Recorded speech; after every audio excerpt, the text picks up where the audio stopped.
I think we are live. Great. So, hi, Brian. Hi, Thomas.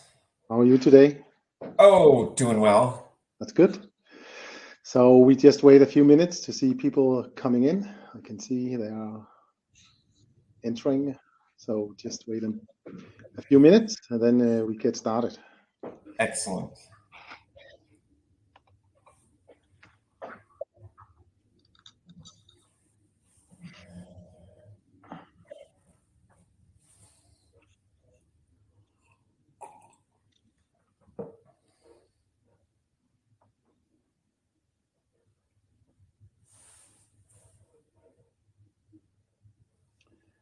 So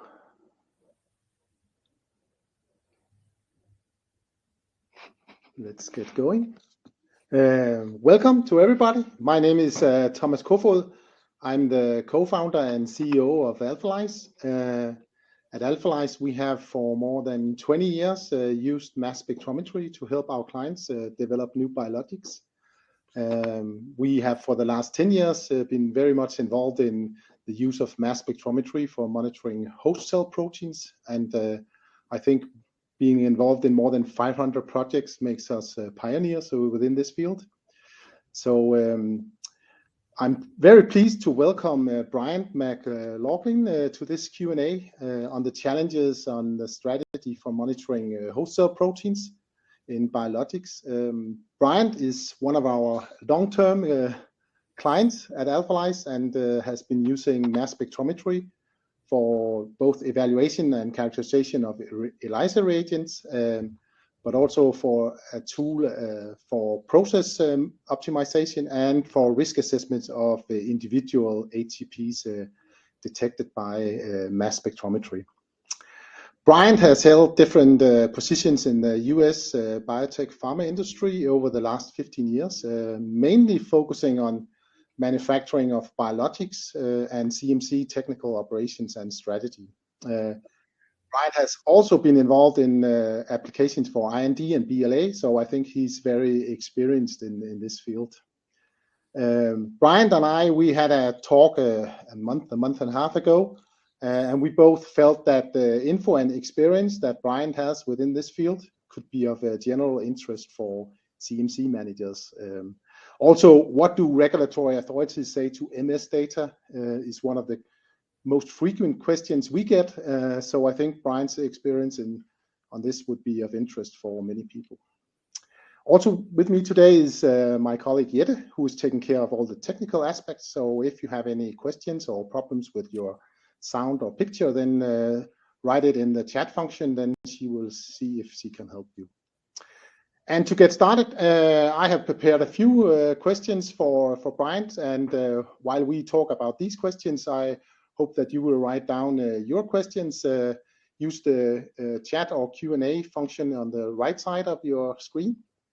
We will then start addressing those within the next 5 or 10 minutes. We have already received quite a number of questions, so I'm pretty sure we will not be able to answer all of these questions today, but we will make sure that we send you an email following this meeting and answering your question if we can. And we will also make a summary that we will hopefully send out next week. You're also welcome to contact Bryant by LinkedIn if you need to do that after this. So let's get started, Bryant, and I will start with a short introduction question. So I know you have been using mass spectrometry over the last 6-7 years in several projects. And my first question is, what are the main benefits of combining mass spectrometry with ELISA when you are looking at the host cell proteins? A great question, Thomas. So the first and foremost, as you know, an ELISA for host cell protein, it doesn't detect everything. And in technical operations, you worry, what is it missing? Especially, is it missing one of the high risk HCPs? And combining the mass spectrometry with the ELISA gives that orthogonal extra data to assure either you don't have it or help you mitigate the levels of which you have these extra proteins. The other second one that's great is when characterizing an ELISA kit, the coverage analysis techniques are superior, and as run at AlphaLISE, you typically can screen a half dozen or more in parallel, which is a great benefit in trying to identify which kit to use. Mm-hmm. Great. Yes. So as many of you will probably also know, the USP is writing up a new chapter for how you're using mass spectrometry for residual HCP analysis in biopharmaceutical 1132.1, and I think it should come out later this year. How do you expect that this will affect the industry? Another good question, Thomas. So first thing to note, so the current USP 1132, it has a section 5, that already includes a statement about LC-MS, and it emphasizes that these are complementary technologies and valuable as orthogonal methods. So with the new 1132.1, I expect reviewers to further strongly encourage sponsors to incorporate LC-MS data into their filings. And the other element of it, so 1132.1 has many details on methodologies and data analysis, and I suspect the reviewers are going to encourage sponsors to align their methodologies with that. It'll make it easier for them to review and understand your data. And as you know, and I've benefited from it, you already have many of these procedures in place at AlphaLISE, and I've been grateful for that. Yeah, I think one of the disadvantages with mass spectrometry is that people have used different ways of doing it, and of course, if it's way different, it's difficult to compare results from one lab to the next. So, yeah, my next question is the criteria for HCP characterization is of course driven by, as you said, regulatory authorities. Have you ever used mass spec data in FDA submissions? And what, if you did, what did you get a feedback? Yeah, so of course, I've submitted multiple filings with the LC-MS host cell protein, and both the coverage analysis as well as the LC-MS on bulk drug substance, and in multiple manners. So in terms of comparability assessments, impurities, justifying specifications, and in each case, I've been fortunate. Well, I've submitted substantial data from AlphaLISE, and in each case, the LC-MS data we submitted satisfied the FDA's outstanding questions, and there were no further concerns in each of those instances. Yeah. I also want to add, so with regard to coverage analysis, I no longer even bother with the 2D gel approach. The most recent filings, we've just submitted the LC-MS swath coverage analysis data from AlphaLISE, and didn't even worry about including the old 2D gel spot coverage data. And you didn't get any feedback on that or a request for additional information? It was, well, yeah, no complaints. It satisfied the typical FDA expectation of coverage analyses. Great. Yeah, nice to hear. Yeah, I mean, we of course we provide the data, and typically we don't hear what the regulatory authorities are actually saying. I mean, we sometimes are requested to be ready to answer any questions, but we haven't actually got any yet. So I think that's of course a good sign. So I have a few more questions. Just this is related to the LC-MS-based HCP analysis. How have you used this to improve your product or your process, perhaps? Can you elaborate a bit on that? For sure. So, well, one, consistency. So the LC-MS data is quite sensitive. And so for one, just comparing lots of drug substances is easily done with the LC-MS approaches. The other element that's strategic is to take process intermediate samples, so retains throughout either at scale or even in lab scale, and assay those and then refine the process steps. And that has worked well for some of the programs where we were struggling with HCP. And so in both of those instances, improving the process, leading to better drug substance, and then assaying drug substance and achieving consistency. In both of those angles, the LC-MS data has helped. I mean, with Mass Spec, you also get this, you get the detailed information about individual HCPs, also PI and molecular weight. Have you used that to improve, I mean, as a more data-driven process optimization? Yes. Now, it's complicated because, when it's a host cell protein and you're looking, it's entirely possible it was digested during your harvest or your lysis steps or your upstream processing unit operation. So you don't know that contaminant. You don't know if you're dealing with the whole protein or just a fragment. Nonetheless, for sure, we've seen they're all acidic, all the host cell proteins that we have. So then we can tweak our unit operation in our approaches, and then it is helpful. Okay, great. So I have one more question. It's just related. You already mentioned that you don't use 2D gel, Western blot, and spot counting anymore. I mean, can you elaborate a bit on that? Why? I mean, what is the shortcoming of that method compared to Mass Spec? Oh, for sure. So that has multiple points to discuss. So for starters, an SDS page is a denaturing condition, whereas the ELISA LC-MS approach, collecting HCPs on ELISA and then analyzing on Mass Spec, that has proteins in their native form, and it's more representative of the HCP ELISA I will use for drug substance release. That's the first. Second, the 2D gel approaches and the software has a lot of variability, and I've found the LC-MS analyses to be more consistent.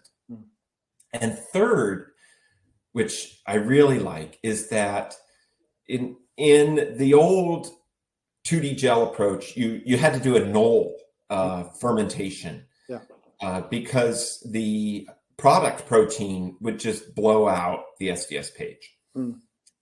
So in contrast with the LC-MS, actually multiple of the samples I've given to Alpha Lyse for coverage analysis actually come from GMP at scale in process retains. And just a small amount, because only a small amount is needed to run these experiments. And then the coverage analysis is coming from a totally representative sample. And it saves a lot of money because I don't even have to bother doing a null production run. So it's more representative, more convenient, and ultimately the data is more reflective of the final ELISA assay. Yeah. So you also end up saving time, actually. So correct. So I think that's it for me, my questions. Thank you for answering those. And I would just jump over to the Q&A and see, just take the first one here. What were your first thoughts when you saw the first MS HCP data on your product? Well, the first data I did was actually coverage analysis. So there was a large, enormous spreadsheet of all the samples detected. And so it's like, oh, wow, this is a lot of data, I would say. Okay, great. Yeah, I think you get I mean, compared to ELISA where you have a number, then you're right, you get typically you can get quite a long list of proteins, especially in coverage, but also sometimes if you send in early process samples, so we can actually have thousands of proteins in the list. So yeah, it is a bit overwhelming. So I have a second question here. How can mass spectrometry-based HCP profiling data be effectively utilized to address challenges in regulatory filings, particularly in ensuring the safety, purity, and effectiveness of biopharmaceutical? Well, so there's a lot regarding safety, and particularly with CHO cells, there's a lot of attention to high risk proteins. And some of our audience is probably aware of the Genentech product lebrikizumab, which ultimately had a phase 3 hold because of one of the host cell protein contaminants their in-house generic assay did not detect. So in recent years, there's been a collection of a listing and resource of the high-risk proteins. And so the LC-MS approaches can detect these, and you know exactly what to look for. So it helps you mitigate the risk of having one of these high-risk samples. That's a big element. And then secondly, it's just more simply is ELISAs don't detect everything. The data can be lost or it's just not apparent that you have an HCP problem. And the LC-MS can pick that up. Yeah. Lately we have done some projects where we actually look for lipases and been really, really surprised about a level below 1 ppm can still cause issues with some lipases. I mean, that's a surprise to me that things that low can still cause issues. And so in those instances, how low is your sensitivity? Were you able to detect? We can go down to 0.1 ppm, and I think that's enough for this. But we only detected between 0.1 and 1 ppm, and still they have stability issues with especially with the MAP product. So I've been surprised about that. So yes, let's go to the next one. We would like to hear more about strategies for setting DS specification based on LC-MS results alone. Yeah, that's a tricky one. Yes. So, I mean, you'll see in the USP, you'll see in FDA comments that it's typically referred to as orthogonal. The FDA wants orthogonal methods. So it's just having LC-MS and relying solely on that is puts you in a tricky situation. But if it is occurring more and more that people are establishing the release criteria with LC-MS and implementing a release validated method that is LC-MS based. And the strategies have to be the same for setting specifications. It's the same as you would for ELISA in that you need multiple lots of drug substance data. You would perform statistical analyses on that data set, and you would base your decision as well on a quality risk assessment, looking at, depending on your product and your indication, the severity of the HCPs and what your HCP contaminants are, the severity as well as the likelihood of the HCPs being present. Yeah, that's also what we hear. That I mean, you have to do a risk assessment on the HCPs, and of course this is it's not easy, but it can be done if you can easily see if a protein is a standard protein or if it might be immunogenic or have enzymatic activities. So, but it is a little bit more work than just giving a number from an ELISA, I guess. So that's the disadvantage. I think increasingly, one thing that can happen is the LC-MS numerical value for nanograms per mg can come out higher. And with the ELISAs, it was typically 100 ppm was kind of a rule of thumb that you strive for, but you can have a higher value. But I think increasingly the FDA is aware that of this divergence, that the numbers between ELISA and LC-MS, it's apples and oranges a little bit, and it doesn't, just because the numerical value comes out to a higher number, it doesn't necessarily mean safety is compromised. No, that's right. So good. Let's jump to the next. Discuss FDA expectations for HCP validation at BLA outside of custom kits. There's a growing trend of acceptability in off-the-shelf HCP kits. However, there are risk and variability involved. Can you comment? I guess that's related to that more and more people are using off-the-shelf kits, not only for early stage phases, but all the way through for marketed products.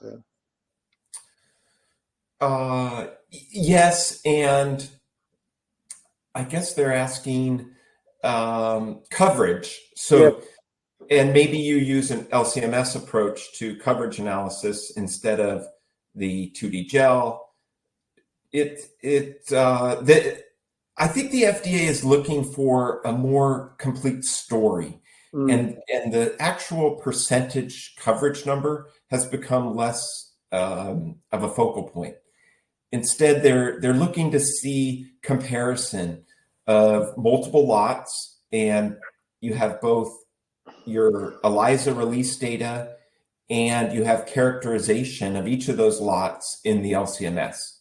And maybe you have some in-process testing points as well, and maybe you performed both ELISA and LC-MS on those. So my impression, to answer that question, is that the trend is towards telling a full story, and that coverage percent number is less of a focal point now.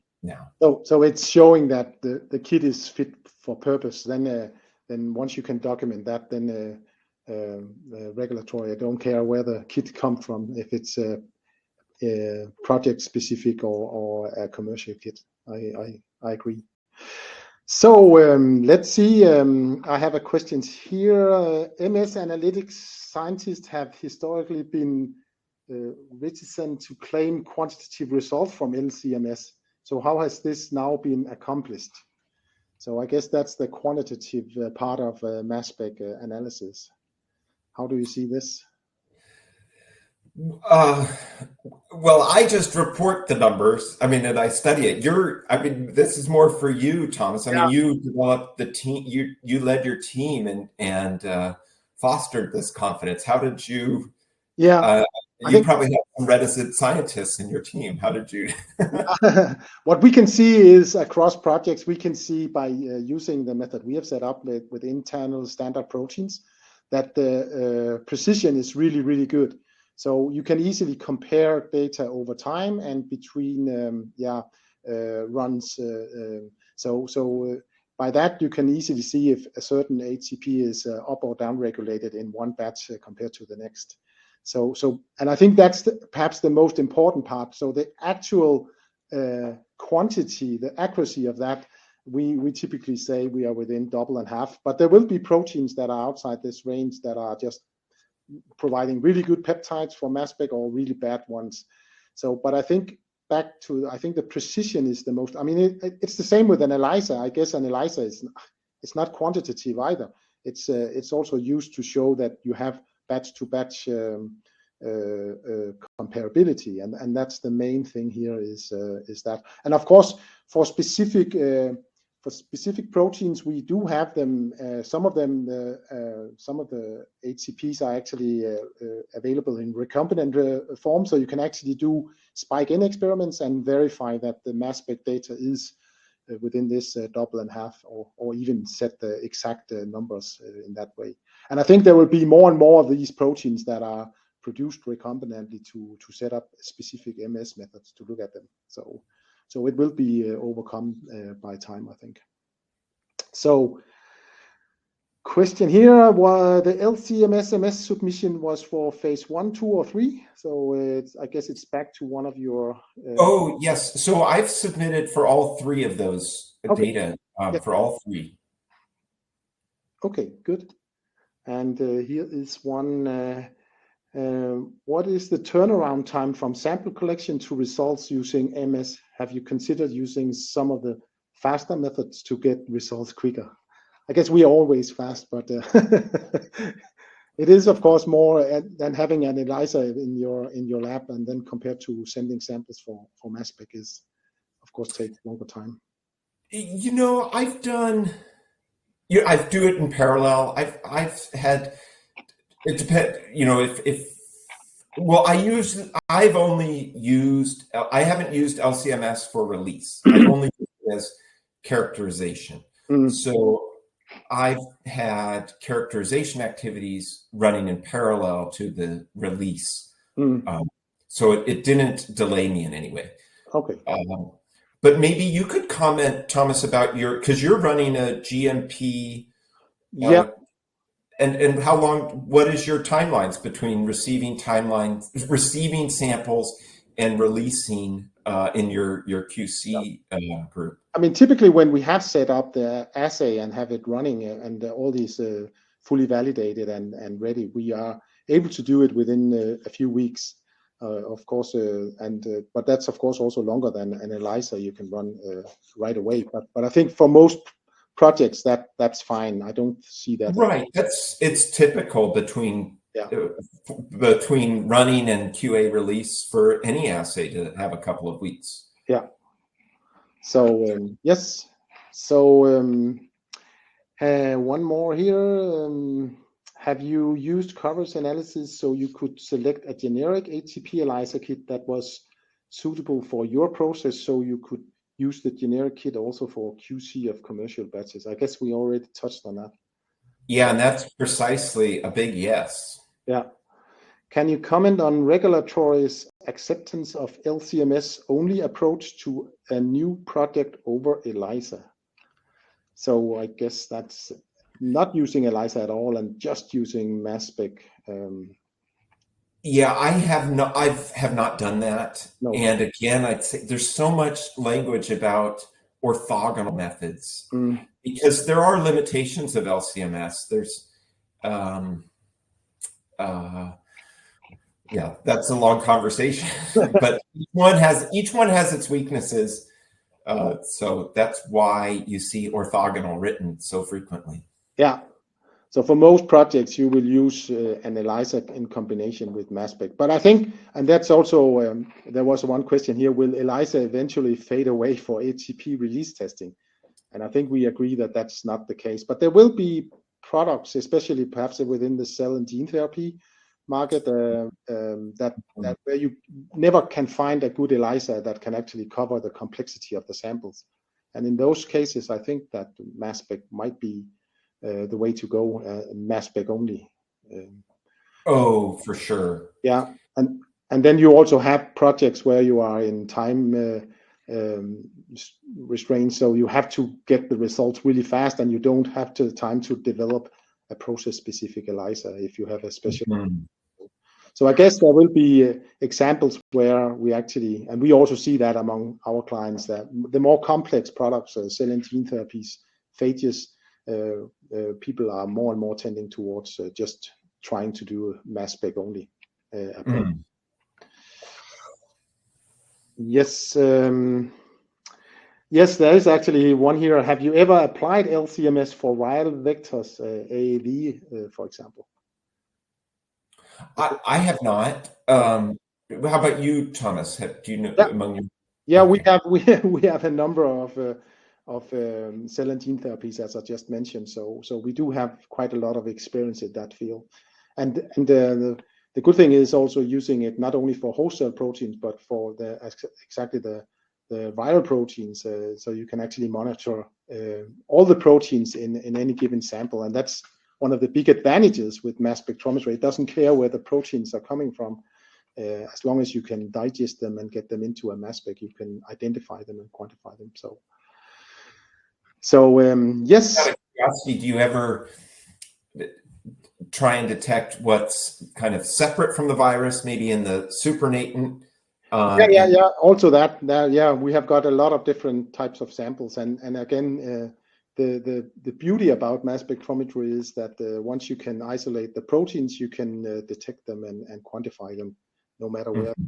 So you just need to be able to set up a specific database with the proteins sequences. So once that's done, that's working. So I think we are running out of time here. We have been doing it for half an hour. There is one more I could say here. How should small biotech companies address residual HCP content in quality control of drug substances for phase 1 and 2? Can LC-MS replace ELISA? Again, I guess we are back to this question that you would mainly use it as an orthogonal method in combination with an ELISA, if possible. But of course, if you don't have an ELISA, then that might be the alternative. So let me see. I'd like to thank you, Bryant. It was a pleasure having you here. I think we got some good questions. Sure. Yes. Ones that we haven't answered yet, they will be answered by email. You also feel free to contact me by LinkedIn if you would like to set up a meeting or have questions. It's been very interesting to hear your thoughts about mass spec, ELISA, and HCP analysis, and I think it's of great value for a lot of people to hear. As I mentioned, it is one of the questions we get most often is, what does actually FDA and EMA say when you present these data? And what you could say is that, yeah, they haven't said a lot, but they have been satisfied with the data. So exactly. Well, it's fun for me, Thomas. It's great always catching up with you, and we were lucky to get so many great questions from the audience, so that has also been fun as well. I'd like to mention that actually in March we have a presentation, a webinar here at AlphaLISE from GMAP, where they will present on their holistic approach on HCP analysis. So please look out for an invitation in the near future. So with that, I will thank you and end this event and say bye-bye to everybody, and also bye-bye to you, Bryant. Thank you for participating. Excellent. Thank you, Thomas. See you.